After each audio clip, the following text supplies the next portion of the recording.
listening to the Fitness Matters podcast with Paula B, and this is episode number 63, How to Love Yourself.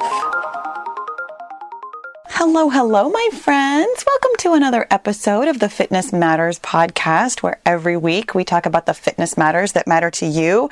And I will tell you that normally when we start off these podcasts, I spend the first, minute or so explaining to you why this matters to you, or how it only matters to me sometimes. Or, I feel like I like to set up the topic with some kind of background, some kind of here's why it matters. Can we skip that this time? I feel like loving yourself is such an obvious thing that you would want to do that I don't know that I really need to convince you, right? And yet, some of us really struggle with it. For myself, in fact, I've got lots of examples today of all of the ways in which I have struggled to love myself.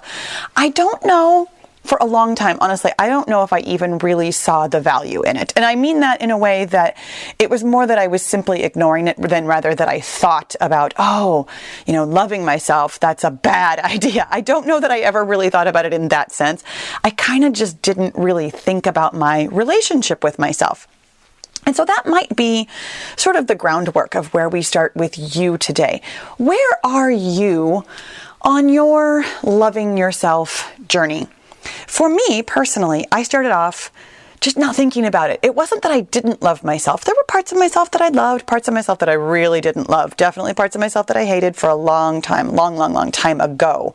But I would say that for the most part, I kind of just didn't really think about it. I thought that I had a pretty, I'm going to say, an ordinary relationship with myself, meaning that some things I thought I did okay, some things I thought I did not okay, and I didn't really spend a lot of time thinking about how much I love myself. I will tell you that now, I don't spend a lot of time thinking about how much I love myself, but I do spend time actually thinking about my relationship with myself and how it affects my relationship with the world and the results that I get in the world. Where I am now with my loving myself relationship is light years away from where I used to be. And I have come to a conclusion somewhat recently, like within the past 6 months, which is when I've come to so many of my conclusions that have turned out wonderfully in my life. Thank you very much. I have come to the conclusion that really thinking about how I love myself and working on loving myself is probably one of the most important things I can do. It's why I'm going to encourage you, no matter where you are on the loving yourself journey, to actually think about it. It's why we're talking about it today. Maybe up until this point, you've been like, yeah, you know what? I kind of love myself. It's fine, whatever. It's all right. Or maybe you're already in the point where you're like, okay, I'm working on this. I am thinking about it. I know it's important and I'm practicing some skills. This is a great place to be. And this conversation, hopefully, will be really, really helpful for you today. So I used to have a 4-part process for loving myself. And it went something like this. When I wasn't really thinking about it, or when I would do something that I was happy with, like some kind of activity, some kind of interaction with somebody, something would happen. So that was step 1, do something. And then I would kind of not really think about it at all because it was either neutral or reasonably positive. I didn't have to go over it in my mind, really. I just would do something and then step 2, wouldn't really think about it at all. And then step 3, I would think later about trying to love myself and maybe look at some of the things that I had done that I was proud of, or something that was easy to love, something nice that I had done for somebody else. And then step 4, I would mostly love myself. And this was, it's not a bad way to go. It's really not. But there was also, slightly more problematic, those times when I would, step 1, do something, step 2, be embarrassed about how it all went down. Either an uncomfortable conversation or something that I did that I didn't like the way it came out or the way it evolved. And then step 3, I would argue with myself about how I'm lovable anyway. And then step 4, mostly love myself. And I will tell you that this showed up for me in a lot of different ways. And I have one really specific example about this 4-step process of something going down that I didn't love. So we have talked about how I love to run, right? I mean, maybe you're brand new to the podcast. I will tell you, I love to run. I'm a runner. I run ultramarathons for fun. I am currently not training for an ultramarathon and haven't been for almost a year, which is super weird for me because in the 15 years that I've been running, I have run, about 15 ultramarathons. And I didn't even start running ultras until several years into my running career. So I usually run a lot. Currently, I'm really focusing on work right now and really focusing on finding my own moderation, really focusing on finding what works for me and my body right now. That's a whole other thing to this side. So anyways, I don't, this is why I'm struggling over this one. I don't like to say that I used to run ultra marathons, and yet I am not currently training, nor do I have plans to train for one. But used to makes it sound like I'm never going to run one again, and I don't know that. So I have run ultra marathons, and the first marathon I ever ran, I didn't finish. And there have been other races that I didn't finish. There was one, really specifically, I signed up for 100K, and this is what I'm telling the story about. So I signed up for this 100K, and I was very excited about it, but also incredibly nervous, just incredibly nervous. I had so much self-doubt. It was insane. Leading up to this 100K, which is 62 miles, by the way, for my non-kilometer speaking friends. I had run a 50K, which is 31 miles. And then I think 6 weeks later, I had run a 50-mile race. And then this was 6 weeks later that I was running 100K. So now if you have ever run an ultramarathon or know anything about running, you might know that this was a terrible setup. This was not setting myself up for success. And yet at the time, this was many years ago. I was much younger, still had lots of energy, lots of stamina. It was within my realm. Technically speaking, I was physically capable of doing this, but it was way, way, way at the edge of what I could have been physically capable of doing. So race day dawned. I had already run the 50K really successfully. I had already run the 50-miler really successfully. I came to this 100K really, really, really nervous, really nervous. And this used to be a huge problem for me on race day. I would absolutely have all kinds of mindset issues. I was always physically capable of everything that I set out to do, and yet self-doubt absolutely plagued me and really, really brought me lots of, embarrassing results in my mind. So I start off running, and I'm running with my husband. He had agreed to run the 100K with me, which is kind of hilarious now. I have no idea why that was a good idea for him any more than it was for me, because I don't think he was any better trained than I was. In any event, we set off, and I was almost immediately not feeling good, physically not feeling good from the effort. I was having a lot of trouble with my stomach. I was having a lot of trouble with fueling. I was just having a lot of trouble.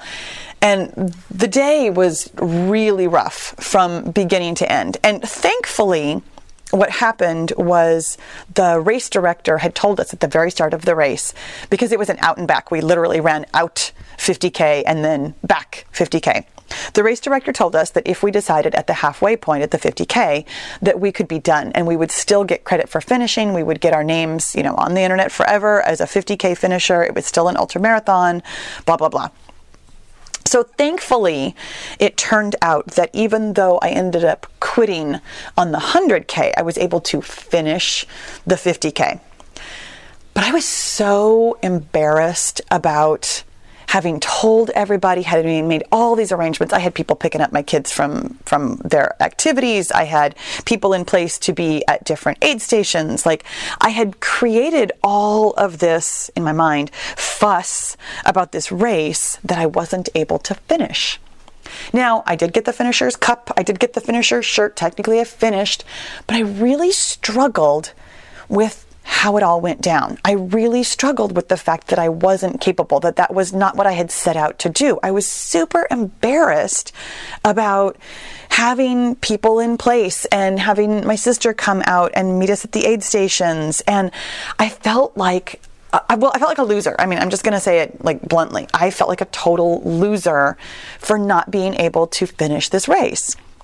And so then, step 3, I argued with myself about that. Well, Paula, you finished 50K. Lots of people never run that far. You were able to rally back. You were able to put your mind in the right place. Like, you did all the things. You ended up getting, the finisher's cup. Your name is on the internet as a finisher. Like, this is still a huge accomplishment. Lots of people never run 31 miles in one day. The terrain was difficult. You fought against all kinds of battles. Like I can find evidence for why this was still fine.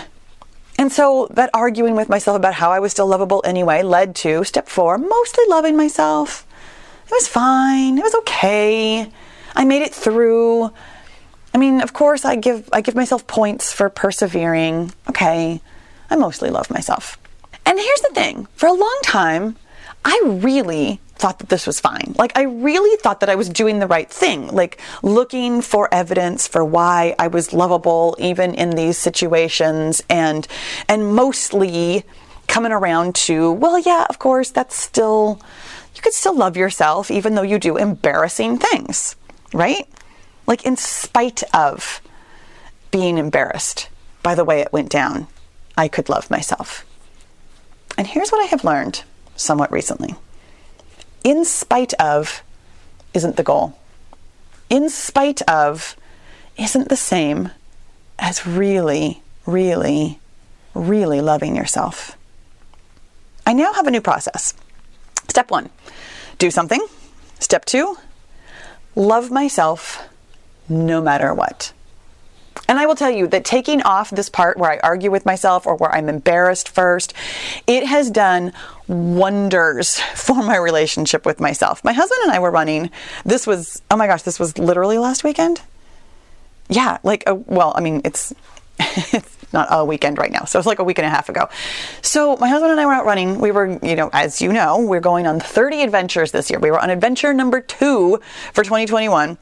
And we were going to this waterfall that I've never been to before. This was it was very interestingly described in my trail handbook as not unmanaged or unkempt, but it's a trail that is not maintained. That's the word I'm trying to come up with. It's a trail that's not maintained. And we're running on this trail, and it was actually a pretty wide trail, pretty easily traversable. And I was like, okay, I wonder why they went to the point of saying that it was not maintained. Then we got less than a mile from the waterfall, and we figured out why. It became rather overgrown. There were lots of branches. The trail was still very visible, thank goodness. Obviously, it is still walked on and run on often enough that, okay, we could still find my way. I still knew that I was going places, but it became a lot more difficult. So we get to this waterfall, and the very last 30 feet. I mean, we have already run 3.5, not that far, but 2.5 miles to get there. And the last 30 feet is what looks to me to be a sheer cliff face. It was straight down, and there were rocks, and it was, technically speaking, it was traversable. My husband went down. Somebody had even tied a rope around a tree at the top and a tree at the bottom so that you could kind of either hoist yourself up or kind of rappel down. So my husband made it down there, and I stayed at the top, and I was like, I can't do that. I just can't. I cannot go down steep hills. I really, really struggle with this. This is something that I've known about myself for quite some time. Going downhill feels a lot more problematic to me. And I'm going to put some air quotes around this. There are reasons why it's hard for me. My bifocal lenses makes looking straight down the trail in front of me kind of difficult. So I worry about my footing. I have spent a lot of years developing my gluteal muscles. I'm a great climber, but my thighs, the fronts of my thighs, my quadriceps, tend to be less strong. So I physically have more difficulty going downhill, and I really struggle with trusting myself with my footing and my strength to go downhill. So I stayed up at the top of the hill and I was like, no, I can't do that. I cannot get down there. And I could see through the trees, like I could see the waterfall. I could hear the waterfall. I was there, but I just couldn't get down the hill. And so my husband went down and, he took pictures and he was like, I think you can do this, Paula. I really do. And I was like, no, I really can't. I cannot do this. And so we were ready to go back to the car. It's an out and back. So we were turned around and running away. And my husband was like, how can I help you with this? How can I help you do things that feel scary? And I got mad. I was so mad at him. I was like, how can I help you accept that I have limits? How can I help you understand that there are some things that I just can't do? And so he backed off. He was like, I'm sorry. I'm not trying to be rude. I'm not trying to make you feel bad. I think you could do this. And so we kind of went back and forth on it for a while, and I was so upset. And I was so angry at him. And so we had run back about a half a mile, and I stopped in the middle of the trail, and I'm like, okay, we need to go back. I need to do this. And he was like, no, you don't. I'm really sorry. I didn't make you, I wasn't trying to make you feel bad. And I'm like, no, this is actually something that I'm working on. It feels like physical fear. It feels like something that I can't do. But this is a mental fear. This is a mindset issue. I'm physically capable of getting down a hill, and this is only a mindset issue. Yes, there might be some physical parts to it, but not enough that I can't try this. And so he reluctantly agreed to go back. He was like, I don't want you to hurt yourself. I don't want, you know how you feel when you've tried to convince somebody about something and then they decide to do it and you're like, oh, what did I do? So he was totally trying to backtrack, and I was like determined that no, this was actually a mindset issue and not a physical issue. Let me go see if I can do this. Let me go conquer this.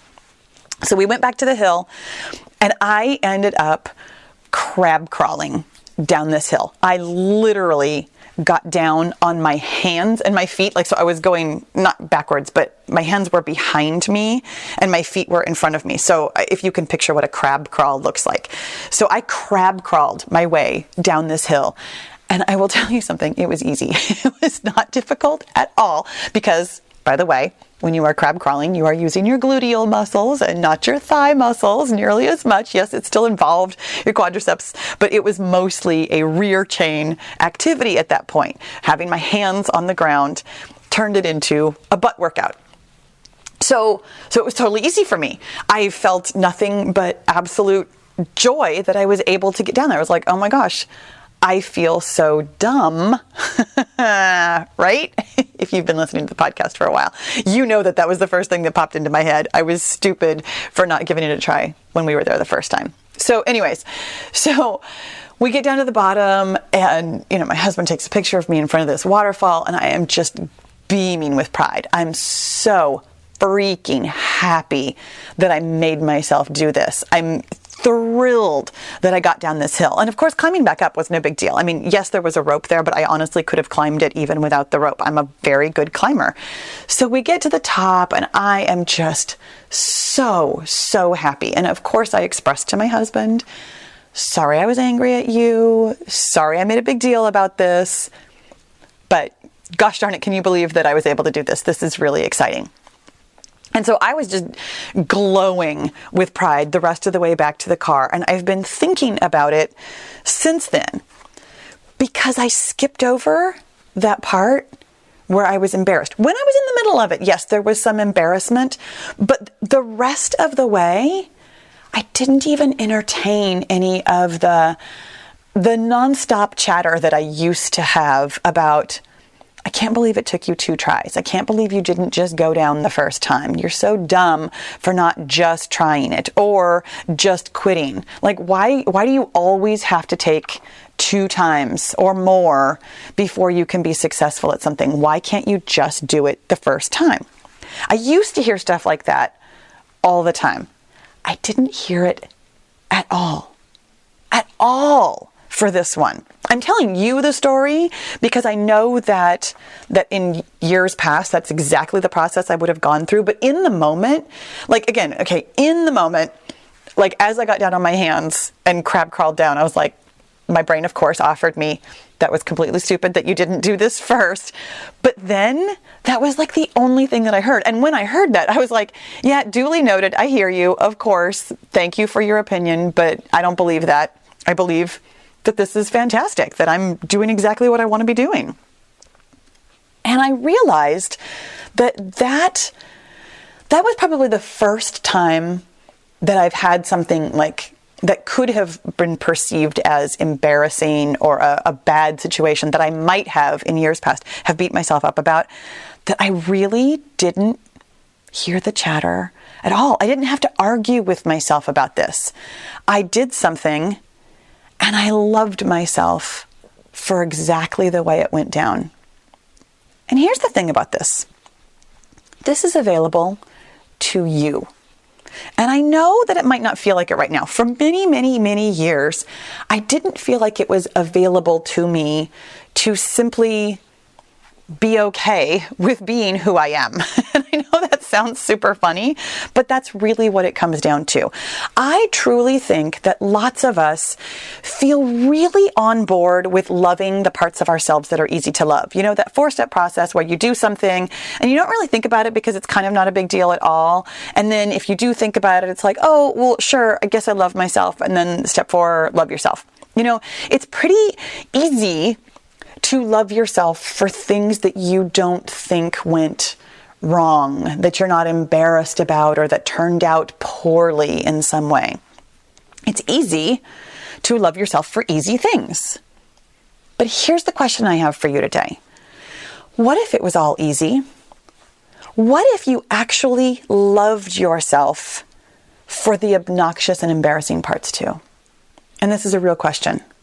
I know that your mind is trying to dismiss it almost immediately because you're thinking, no, there's parts of me that just aren't lovable. You know, that part where you talk too much, that part where you laugh too loud, that part where you forget people's birthdays, the part where you have to take 2 times before you can do something for allegedly the first time. Like, no, I don't want to love myself for those things. Because if I love myself for those things, I'm letting myself off the hook.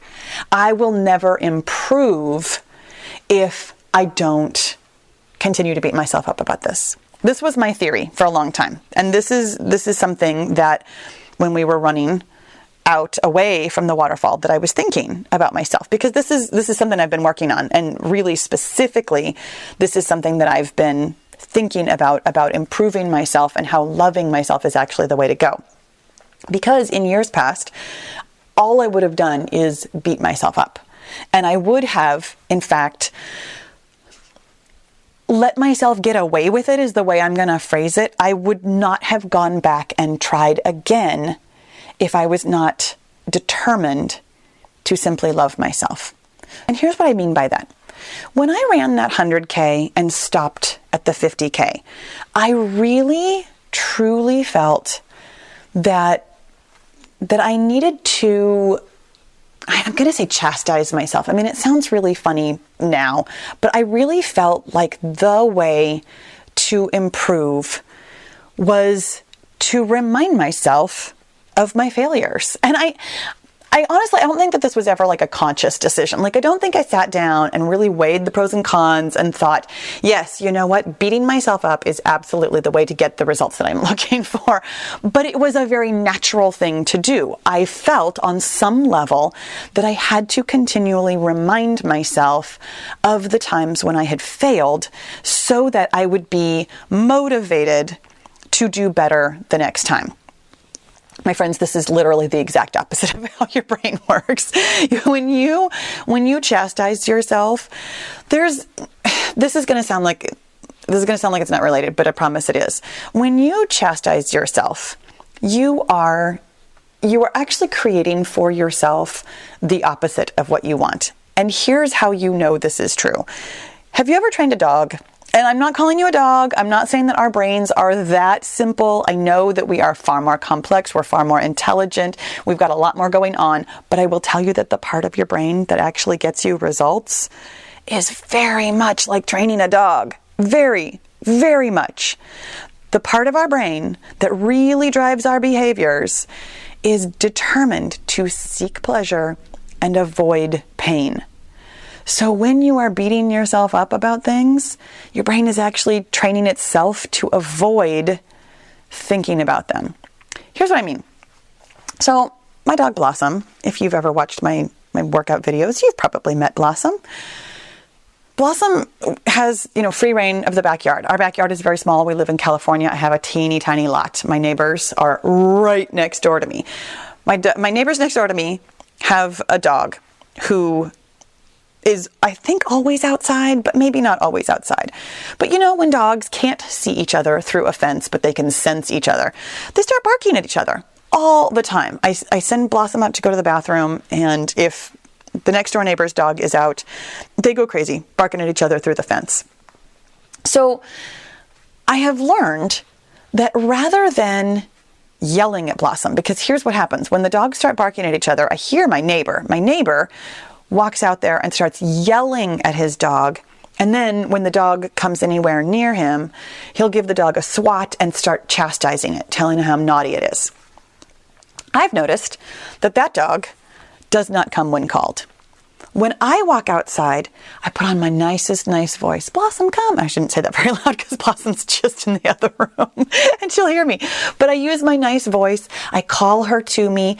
She immediately, because I have trained her, she immediately turns away from barking at the neighbor's dog and comes to me. She comes directly to me. I give her lots of praise. I tell her how good she is.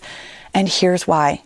She knows that when I call her, I am pleasure. I'm going to say nice things. I'm going to pet her. I might even give her a cookie. It's all good news because I'm really proud of her for doing the right thing in turning away from barking and coming to me. When you chastise yourself for something that you are not happy about, you create a situation where you're going to continue to be unhappy about that situation. You're going to feel bad about that situation. But when you give yourself praise, then your brain will continually be okay. Now, I know that it sounds like my old 4-part process, arguing with yourself and kind of coming around to loving yourself mostly might still kind of fit in here, might still be okay. And I will tell you, it is. It's okay. And if that's what you're doing right now, you're on the right track.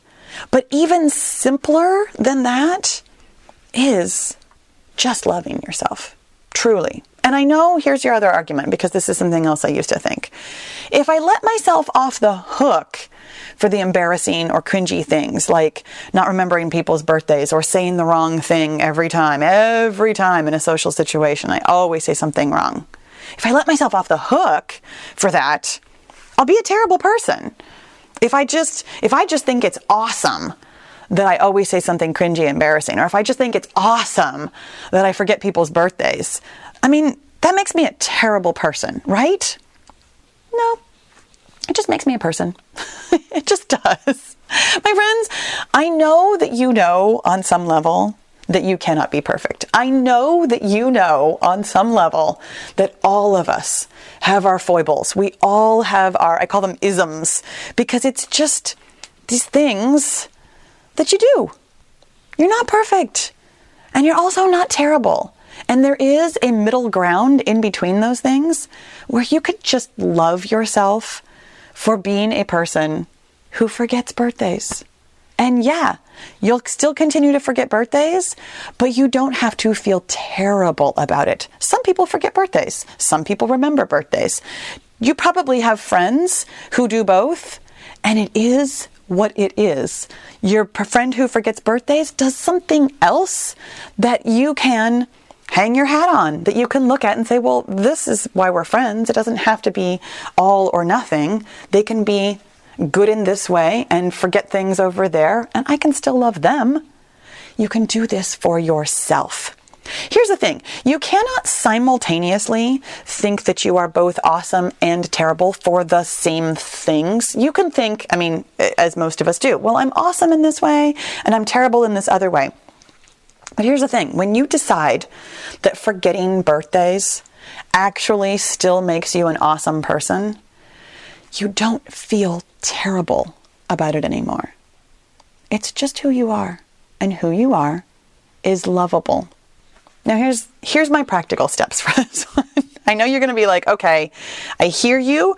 I'm on board.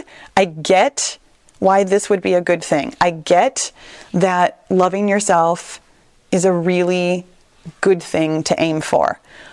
But how? How do I get out of that thing where I'm embarrassed and then I argue with myself and then I mostly love myself? How do I get to the point where it's just step 1, do something, step 2, love myself no matter what? Tell me how, Paula. Okay, here you go. Step 1, just love yourself. I know you saw that coming. At least I hope you saw that coming. But here's the thing. It's actually that easy. And I know that sounds kind of funny, but you really just decide. Decide that you are going to love yourself no matter what. Here's why this works. Because when you have made a decision, when you have truly committed to making this decision, you will find a way how. We've talked about this with your goals. If your goal is loving yourself, here's how. Set the goal. Set the goal by deciding. Make it really clear in your mind. I decide that I love myself no matter what. And then you'll get into a sticky situation and you'll be like, whoa, I would love to feel embarrassed about this. I would love to argue with myself about this. I would love to feel super cringy and maybe never think about this again and kind of love myself anyways. But how can I love myself? How can I love myself in this situation? How could I love myself for flying off the handle and being angry at my husband who just wanted to do something nice for me? How could I love myself for needing to take 2 trips to that waterfall when I could have just done it first? How can I love myself for needing to crab crawl down because I'm such a scaredy cat? How can I love myself for that anyways? Honestly, because I think it's charming. I think it's hilarious. I think it's a really good story to tell people who are struggling to love themselves. There are all kinds of reasons why I can find all kinds of good stuff in this story, and none of it is embarrassing or cringy. All of it makes me a human being who is not perfect, but is perfectly lovable. When you decide, really commit and decide that you are going to love yourself no matter what, you will find yourself asking better questions. Because here's what happens. When you do something cringy and embarrassing, you'll ask yourself, oh my God, why did I do that? Oh, I can't believe I did something so embarrassing. And then when you ask, because here's what happens. You ask your brain a question, your brain is compelled to answer. When you asked that question, why did I do that? Your brain's going to offer up all kinds of reasons why you did that. Well, because you're stupid. Because you always do stupid stuff. Because it always takes you too long to figure things out. Because you always fly off the handle. You're an angry person. This is the information that your brain is going to bring you when you say, or when you ask yourself a terrible question. When you ask, why did I do that wrong? Your brain's got answers for you. But here's the thing. When you have decided and committed to loving yourself no matter what, you will ask questions like, what if I loved myself anyways for this? What about this situation could be lovable? What if this was still lovable? When you ask yourself those kinds of questions, your brain might throw off some kind of, well, I don't know how this could be lovable, but sit with it for a minute. Sit with it for a minute, and your brain will be compelled to find you an answer. Your brain loves to agree with itself, and I love this because this is how we make changes in how we think. When you decide to think differently, when you decide to ask yourself better questions, you will get better answers. And I will tell you, spoiler alert, your brain can always find a reason why you are lovable. Go find it. Go find it, my friends. Ask your brain better questions and marvel in how easy it is to love yourself. I'm so excited for you, for this journey. And I want to know how you're going to love yourself. Tell me how. I know you already know. Decide, commit.